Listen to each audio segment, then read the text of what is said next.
Kita kembali dikejutkan oleh korupsi jumbo yang melibatkan tidak hanya pejabat dan pengusaha, melainkan artis dan selebritis. Korupsi tata niaga komoditas timah yang melibatkan PT Timah itu diperkirakan mengakibatkan kerugian negara 271 triliun rupiah. Di atas kasus BLB dan bisa dibilang korupsi dengan kerugian negara terbesar sampai saat ini. Apa komentar Anda mengenai korupsi jumbo ini dan apa sih yang bisa dilakukan untuk benar-benar efektif memberantas korupsi di Indonesia ini?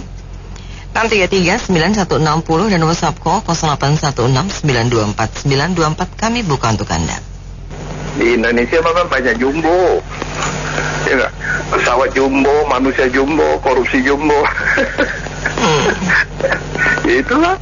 Jadi sebenarnya jumbo ini sebenarnya lama kan, cuma mungkin ada apa instansi nggak kebagian tutup mulut, jadi baru keluar. Yeah. Kalau coba kebagian tutup mulut ya sekarang, apa judi online, diem kan dulu kan buat teriak-teriak. Ya, korupsi jumbo yang terjadi di PT Timah, ini saya kira peranan pejabat di PT Timah itu sangat besar sekali, karena PT Timah yang punya konsesi. Kalau sampai bisa katakanlah dirampok sama pihak swasta itu kan pasti seizin dari mereka. Terima kasih. Oke, kalau kita lihat kalau hukumnya kayak gini main-main, ya siapa aja ya, bukan cuman. Jadi gimana ya? Kalau nggak tegas ya semua buat mainan. Akhirnya kayak gini, semua bisa dikondisikan. Contohnya pengadilan di setting atau enggak di manapun lah proses hukumnya semua bisa di setting. Ya siapa aja mikir daripada saya susah-susah kerja mending saya nyolong. Habis hukumnya semua main-main. Jadi nggak punya political will ya. Padahal itu kejahatan yang luar biasa. Coba kalau di Cina udah ditembak mati. Terima kasih. Baik. Harusnya semua yang terlibat korupsi itu dihukum dan dimiskinkan, bukan dibiarkan gitu. Ya. Sehingga korupsi bisa dihentikan. Termasuk pejabat-pejabat yang terlibat juga harus dihukum. Mbak, saya pemikiran sendiri doang. Ditembak mati nggak berani. Ambil hartanya, akhirnya juga bagi-bagi. Tapi Mbak, lebih baik tuh satu keluarga, dia jangan suami istri doang, mertuanya, saudaranya, kalau bisa ada engkong, nenek, semua dikasih tahu tuh. Nih keluarga mereka ini, nih keluarga besarnya nih. Coba deh kapok Kak. Jadi bukan bawa dia diri doang sendiri, dikasih kasarnya dijelekin tuh di TV gitu. Kali biarin dia maluin semua keluarga gitu. Coba. Ini hukuman kita itu terlalu ringan. Jadi hukuman mati itu nggak ada. Kalau ada itu mereka dibuang ke suatu pulau. Kan masih banyak pulau kita yang kosong tuh. Nah kita buang mereka ke sana. Kalau nggak ada hukuman mati. Dan hukumannya itu hukuman seumur hidup. Jadi dia nggak kemana-mana. Gitu. Yeah. Kalau ini persekongkolan ini antara aparat pemerintah dengan pengusaha. Jadi begitu banyak 271 triliun. Itu luar biasa ini. Artis saja sampai dapat begitu, Sandra Dewi itu dengan pasangannya Harvey Muiz. Itu saya lihat di situ ada konspirasi antara direktur utama PT Timah dengan mereka ini semua. Jadi udah terjadi persekongkolan yang luar biasa. Karena dalam ilmu sosiologi dibilang seorang koruptor itu tidak sendirian, dia ikut banyak terlibat orang terkait. Ya kalau bisa semuanya itu dimiskinkan, diambil hartanya, mereka dibuang. Dibuang kemana kalau nggak ada hukuman mati, hukuman seumur hidup. Jangan 20 tahun 3 tahun dapat remisi. Karena undang-undang kita 30 tahun 20 tahun itu nggak sampai gitu. Karena ada remisi akhirnya dia menjalankan cuma 5 tahun atau 3 tahun.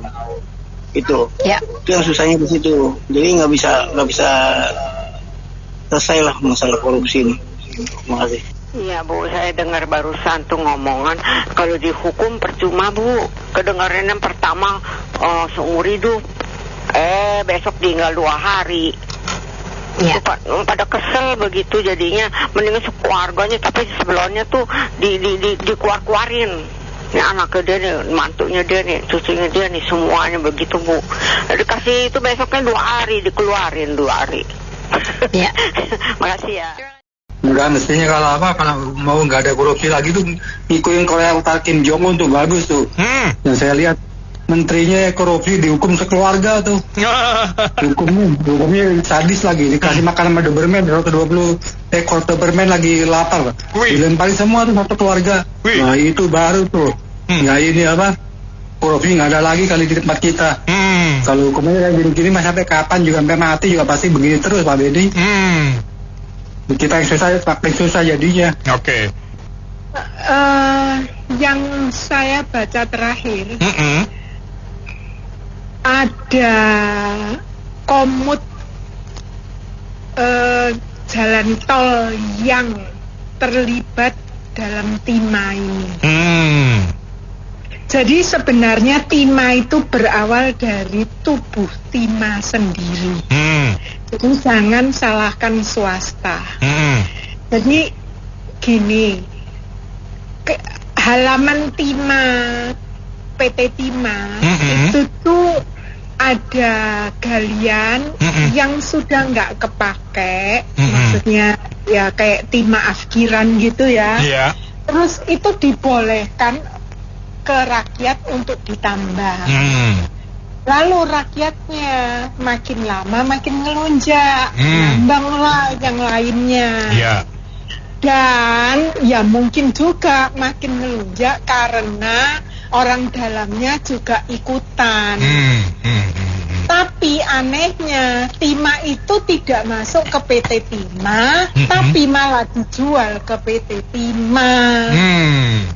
Lah, pertanyaan saya gini, kalau nggak salah ya, itu sejak berapa tahun yang lalu sebenarnya PT Timah itu udah makin turun.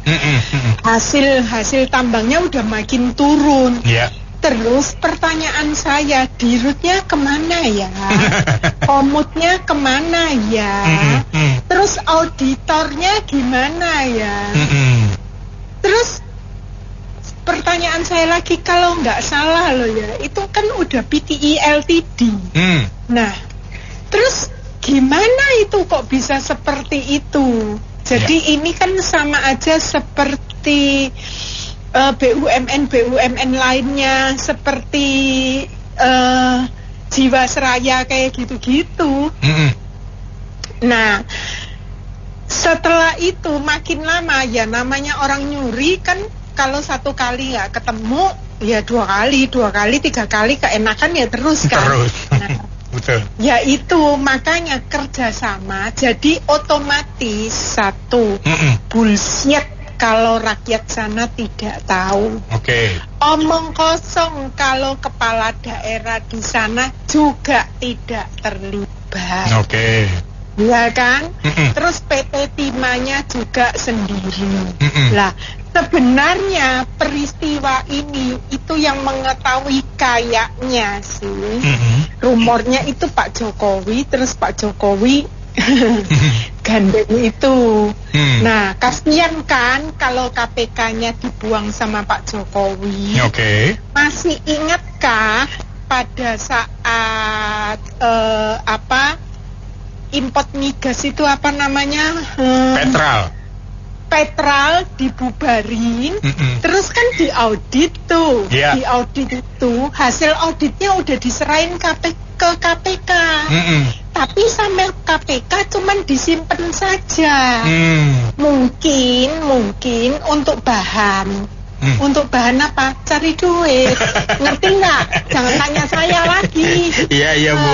Masa nggak ngerti sih? Nah,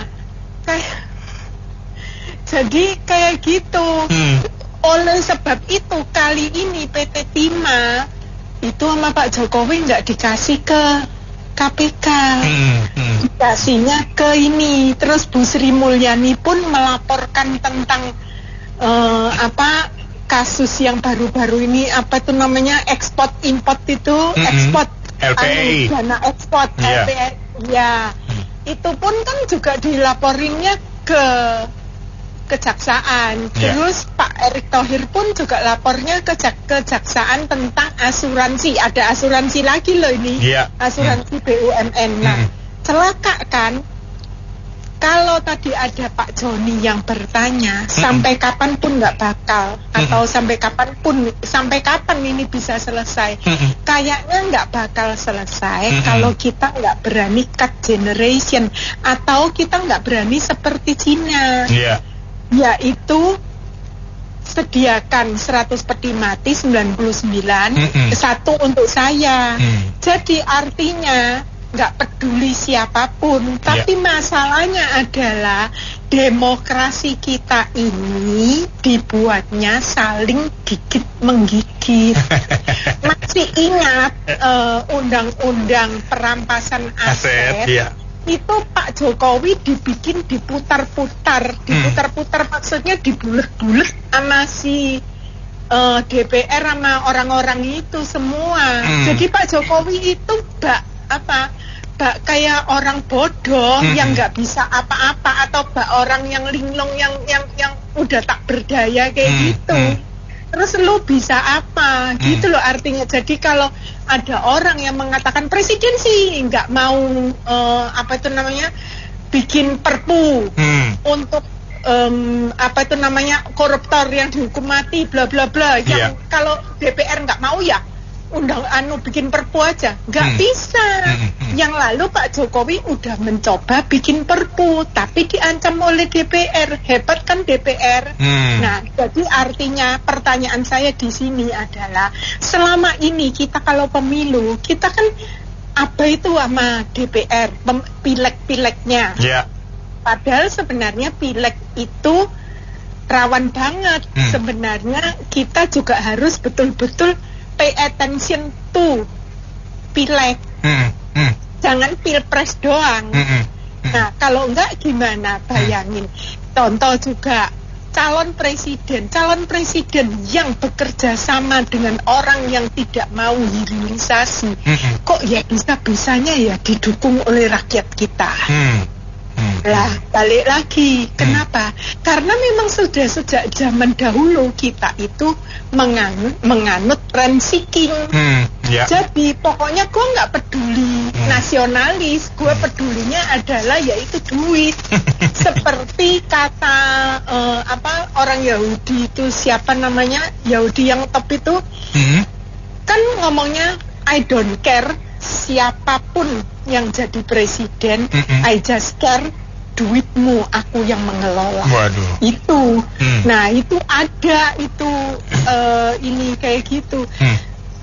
Prinsip seperti itu ada. Nah, pertanyaan saya, tetapkah kita mau seperti ini, bodoh dan dibodohi, atau kita membiarkan kita itu mengeluh-eluhkan orang yang sebenarnya tidak kapabel dan tidak nasionalis? Mending bodoh tapi nasionalis daripada pintar pengkhianat.